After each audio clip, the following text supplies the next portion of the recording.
जाजपुर गोटे भी शंख रही जाजपुर शंख चूरमार हो केवल भारतीय जनता पार्टी सरकार केवल गेरुआ सरकार केवल फुलर सरकार आसब आज भारतीय जनता पार्टी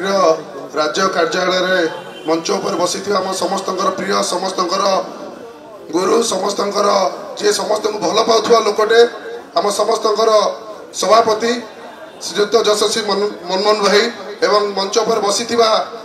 गौतम भाई एवं अन्य समस्त नेता एवं नेत्री एवं समस्त सहकर्मी समस्त मोर हृदय नमस्कार एवं सामने बसी जाजपुर आसी धर्मशाला बिंजारपुर बरीरू जो मैंने विजु जनता दल को छाड़ी आज विधिवत भाव में भारतीय जनता पार्टी यशस्वी प्रधानमंत्री नरेंद्र मोदी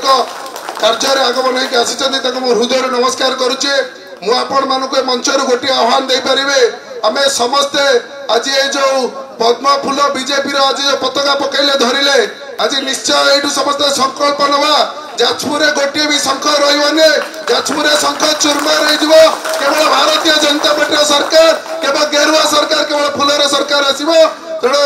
आम समस्ते आज धर्मशाला प्राय सरपंच और पीएस मेंबर अधारू अधिक आसिक मिसी समस्ते हृदय मिसी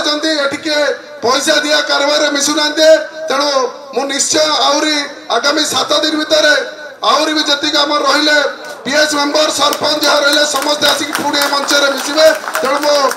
मंचर पुनर्बार गोटे कथा कहि खूब शीघ्र जाजपुर संपूर्ण 100 ରୁ 100% गेरुआ होगा जाऊँगी।